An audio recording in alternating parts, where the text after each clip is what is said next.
Quel est donc le chemin qui nous conduit en Christ? Ou comment recevons-nous la lumière de la vie? La réponse sera tout naturellement et brièvement celle-ci. Pour avoir la lumière, il nous faut avoir la vie. Cette lumière est la lumière de la vie. Elle est le produit de la vie. Toute lumière divine, toute vraie lumière de Dieu est une lumière vivante. Ce ne sera jamais une lumière théorique, ni une lumière purement doctrinale. C'est une lumière vivante. Et comment recevons-nous cette lumière de vie? Nous sommes dans l'évangile de Jean, mis très fortement en présence de ces deux choses.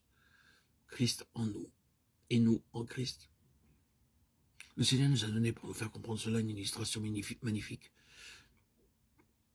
qui se trouve dans le chapitre 12e de Jean. Qu'est-ce donc être en Christ? Qu'est-ce donc avoir Christ en nous? Qu'est-ce donc être dans la vie, dans la lumière? Qu'est-ce donc avoir la vie et la lumière en nous? Nous le voyons dans le chapitre 12 de Jean. Il y a la vie dans ce grain de blé, mais ce n'est qu'un seul grain. Je voudrais que la vie qui se trouve dans ce seul grain entre dans toute une multitude de grains, dans des grains assez nombreux, pour couvrir toute la terre. Comment vais-je le faire? Eh bien, dit le Seigneur, mets-le en terre, qu'il tombe en terre, et qu'il y meure, qu'il tombe dans la terre noire et que la terre le recouvre. Qu'est-ce qui va se passer? Il commencera aussitôt à se désintégrer, à se désagréger, à se dissoudre, quant à sa propre vie solitaire, individuelle et personnelle. Bientôt, un germe sortira de terre, et une tige apparaîtra. Enfin, il y aura un épi lourd de grains de blé. Et si je pouvais réellement voir la vie, et regarder dans ce grain de blé, je verrais cette même vie, qui était dans ce premier grain, se trouvait maintenant dans chacun des grains. Je sème ensuite cet épi, je sème ainsi peut-être 100 grains, et j'en aurai 1000 ou 10 000. Je les sème encore, et ils se multiplieront 100 fois ou 1000 fois, jusqu'à ce que la terre en soit remplie. Et si je pouvais regarder avec un verre grossissant dans chacun de ces millions et de ces millions de grains, et que la vie soit quelque chose de visible à l'œil, je verrais que cette même vie originelle est devenue la vie de chacun d'entre eux. C'est la réponse. Comment cette vie entre-t-elle en nous, cette lumière de vie? Le Seigneur Jésus dit qu'une mort est nécessaire, une mort à ce que nous sommes en nous-mêmes, une mort à notre propre vie, une mort à une vie vécue en dehors de lui. Il nous faut descendre avec lui dans la mort, et là, sous l'action de l'Esprit de Dieu, en union avec Christ enseveli, il se fait une transmission de sa vie en nous. Et lui-même ne réapparaîtra plus, semblable à un seul grain de blé, mais comme multiplié en chacun de nous. C'est le miracle qui se reproduit chaque année dans le domaine naturel. Et c'est exactement le principe par lequel le Seigneur entre en nous. Nous voyons combien il est nécessaire pour nous de cesser à avoir une vie en dehors du Seigneur, d'abandonner entièrement cette vie qui est nôtre. C'est une crise, pour commencer une crise véritable. Il doit tôt ou tard y avoir une crise. Je n'ai pas connu cette crise, diront quelques-uns d'entre nous. Ce fut pour moi une chose très très simple que de devenir un chrétien. J'ai simplement été enseigné lorsque j'étais enfant ou bien à un moment donné. J'ai simplement exprimé ma foi personnelle dans le Seigneur Jésus d'une manière ou de l'autre.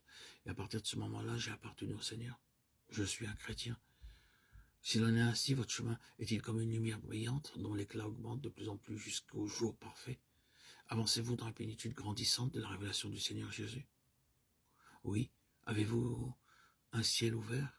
Dieu en Christ se révèle-t-il à vous dans une merveille et une plénitude toujours plus grande? Oui. Je ne dis pas que vous n'apparteniez pas au Seigneur, mais je dis que la base inaltérable d'un ciel ouvert, c'est une tombe et une crise pour laquelle nous arrivons à la fin de notre propre vie personnelle. C'est la crise où nous faisons l'expérience réelle de notre identification avec Christ dans sa mort, non pas maintenant pour nos péchés, mais en ce que nous sommes par nous-mêmes. C'est de cela que dépend notre ciel ouvert. C'est une crise. Et cette crise a été l'expérience de plus d'un ou deux d'entre nous. La vérité, c'est que nous étions des enfants de Dieu, nous connaissions Christ, nous étions sauvés, nous n'avions aucun doute à cet égard. Mais le moment est arrivé où le Seigneur, la lumière de la vie, nous a montré qu'il était mort, non seulement pour porter nos péchés en son corps sur le bois, mais qu'en sa personne, il monta sur la croix comme notre représentant dans la totalité entière de notre vie naturelle, pour la mettre de côté. Ce fut l'homme, et non seulement ses péchés, qui alla à la croix en Christ. Cet homme, c'est vous. Cet homme, c'est moi. Cet homme, c'est vous et moi. Oh frères et sœurs en Christ, nombreux sont ceux qui, après avoir été chrétiens durant des années, sont arrivés à cette crise terrible de leur identification avec Christ, comme homme, comme femme, comme une partie de la race humaine. Non seulement comme des pécheurs, mais comme une partie de la race, en tant qu'homme naturel, bien que régénéré, mais homme naturel, tout ce que nous sommes par notre vie naturelle. Nous sommes arrivés à cette crise, plusieurs d'entre nous, et à partir de ce moment, tout a été sur un vaste plan, un plan beaucoup plus vaste qu'il ne l'avait jamais été dans notre vie chrétienne. Il y a eu le ciel ouvert, la vision élargie, la lumière de la vie, dans un sens beaucoup plus grand. Comment cela se fait-il? Tout simplement ainsi. Et cette crise est nécessaire pour chacun d'entre nous. Si nous ne l'avons pas traversée, demandons au Seigneur de nous y amener.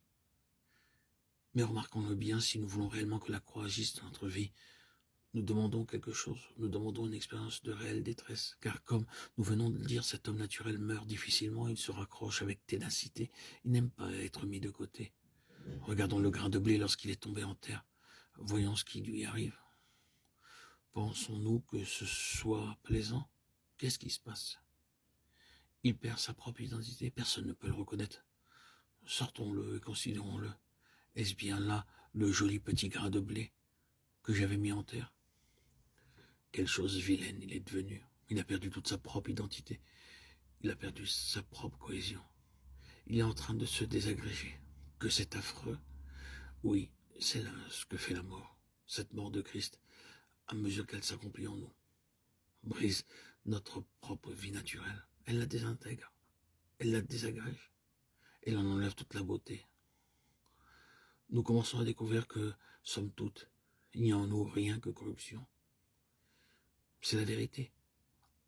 En tombant en terre, nous perdons toute cette beauté qui était là peut-être au point de vue naturel et comme le voyaient les hommes. Ce n'est pas chose plaisante que de tomber en terre et mourir. Et c'est ce qui arrive.